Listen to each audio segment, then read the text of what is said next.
Bienvenue. Aujourd'hui, on plonge dans un sujet assez fascinant. L'intelligence artificielle qui est en train de transformer la médecine. Oui, bonjour. C'est vrai que ça bouge énormément. On se demande quelle est sa puissance réelle aujourd'hui et surtout, qu'est-ce que ça change pour les médecins. Exactement. Et pour explorer ça, on va s'appuyer sur une discussion avec Laurent Alexandre. Il est connu pour ses idées, parfois un peu provocatrices, sur la techno et la médecine. Oui, chirurgien, entrepreneur aussi, ces analyses font souvent réagir. Voilà. Notre but, c'est de comprendre où on en est vraiment avec l'IA médicale. Est-ce qu'elle nous dépasse déjà? Qu'est-ce que ça implique pour le métier? Bonne question. D'ailleurs, petit truc pour commencer. Il paraît que certaines IA pourraient déjà poser de meilleurs diagnostics que n'importe quel médecin sur des cas très pointus. Allons voir ça. C'est souvent ce qu'on entend, oui. Alors, justement, où en est cette IA médicale concrètement? Mm. On parle de capacité diagnostique assez dingue, avec des modèles genre ChatGPT qui analysent des dossiers en secondes. Mais est-ce que c'est vraiment ça sur le terrain? Ben, c'est là qu'il y a un décalage intéressant en fait. Oui, les capacités existent, elles sont parfois bluffantes, même si, attention, ces IA peuvent aussi halluciner. Ah oui, générer des trucs faux, quoi. Voilà, des informations qui ont l'air vraies, mais qui ne sont pas fondées. Mais surtout, d'un point de vue purement réglementaire, ces IA très puissantes, elles ne sont pas encore autorisées en pratique courante.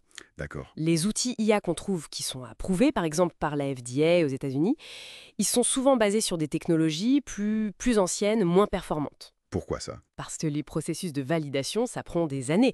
Du coup, ça crée un vrai fossé entre ce que la technologie peut faire aujourd'hui et ce qui est réellement utilisé. Surtout pour les IA qui travaillent sur le texte. L'image médicale, ça progresse, mais c'est encore un autre défi. Donc, on a une IA super forte, quelque part en labo, mais pas encore dans le cabinet du médecin. Pourtant, ça avance super vite, non? Laurent Alexandre, il dit que ce qu'on voit maintenant, c'était même pas imaginable avant fin 2022. Absolument. Il parle même d'une IA qui gagnerait un point de QI chaque semaine. Ça donne le vertige. Oui, c'est une image forte. Et pour lui, cette vitesse, ça change tout. La question, c'est plus de savoir si l'IA fera mieux. Pour lui, sur certaines tâches clés comme le diagnostic ou choisir un traitement à partir d'un dossier complexe, c'est déjà le cas. C'est déjà là. Voilà. Donc s'adapter, c'est plus une option, c'est maintenant qu'il faut le faire. D'accord.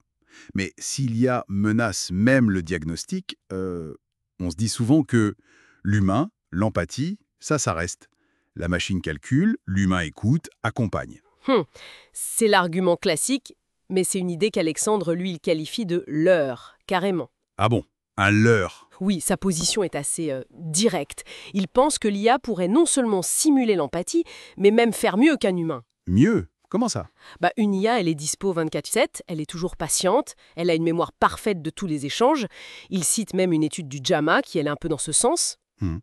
Et pour lui, réduire le médecin à un rôle de soignant empathique, un peu comme une assistante sociale de luxe, ça dévalorise complètement les 10 ans d'études scientifiques. Je vois. C'est assez radical comme vision. Bon, ok, le diagnostic, peut-être l'empathie, mais le geste, ok. La main du chirurgien, la précision technique, ça quand même, ça paraît difficile à remplacer, non? On pourrait le penser, mais même là, la perspective d'Alexandre, qui s'appuie un peu sur des visions comme celle d'Elon Musk, c'est une robotisation très poussée. C'est-à-dire? Il imagine des robots humanoïdes connectés à des IA très puissantes qui pourraient opérer avec une finesse, une capacité d'analyse, voir des choses invisibles à l'œil nu et qui dépasseraient les chirurgiens humains d'ici quoi 2030, 2031 peut-être. Waouh. Ok, donc, si on récapitule, diagnostic, empathie, chirurgie, tout ça potentiellement dépassé par l'IA. Sa conclusion sur l'avenir des médecins, surtout pour les jeunes qui commencent, elle doit être assez sombre alors. Oui, il le dit très clairement. Et il ne referait pas médecine aujourd'hui. Carrément. Ah oui, Il pense que la formation actuelle est obsolète. Que c'est presque une perte de temps de passer autant d'années à apprendre des choses que l'IA maîtrisera mieux et plus vite. d'accord. Alors, qu'est-ce qu'il faut faire? Si la voie classique est compromise, on va où?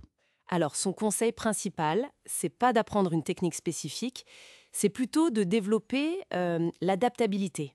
Avoir une culture générale solide, il parle beaucoup de l'histoire pour comprendre les changements, Mhm. et développer ce qu'il appelle l'agency. C'est la volonté d'agir, être proactif, entreprendre. Et, point intéressant, il dit surtout n'apprenez pas à coder Ah, pourquoi? tous les jours. pour comprendre comment ça marche, comment ça évolue, intuitivement. D'accord. Et cette agency, cette proactivité, ça se traduit comment concrètement dans la santé? Pour lui, ça passe clairement par l'entrepreneuriat. Créer des startups, inventer de nouveaux business models qui intègrent l'IA. Il voit une sorte de fracture arriver. Une fracture. Ouais, entre une majorité de médecins qu'il appelle prolétarisés, qui feront des tâches moins valorisées, un peu sous la direction de l'IA, et une petite minorité qui réussira à créer de la valeur autrement, et potentiellement à devenir très riche. Hmm. Et dans cette logique, il est très critique sur des idées comme envoyer plus de médecins dans les déserts médicaux. Pour lui, c'est une solution du passé, pas adaptée à l'ère de la télémédecine et de l'IA. D'accord. Donc si on essaie de résumer le message clé de Laurent Alexandre, c'est pas juste que l'IA va aider les médecins, c'est qu'elle va carrément redéfinir, peut-être même remplacer, le cœur du métier tel qu'on le connaît. Diagnostic, prescription, chirurgie. C'est tout à fait ça. C'est une transformation radicale qu'il annonce. L'heure n'est plus à résister, mais à se réinventer complètement. Et ça pose une question énorme sur la formation médicale actuelle alors. Exactement. Est-ce qu'elle est en phase avec cette réalité qui semble arriver très vite? Quand il parle d'adaptabilité, d'entrepreneuriat, ça suggère qu'il faut peut-être repenser tout le cursus, et vite. Ce qui nous amène à une dernière pensée, un peu pour la route. Si l'IA finit par maîtriser la science médicale, le geste technique et même une forme d'empathie jugée supérieure, quelle sera la valeur ajoutée unique, vraiment irremplaçable, de l'humain formé en médecine demain? Excellente question. Où est-ce qu'on trouvera notre pertinence dans ce nouvel écosystème de santé? C'est une question ouverte, je crois. Absolument. De quoi réfléchir.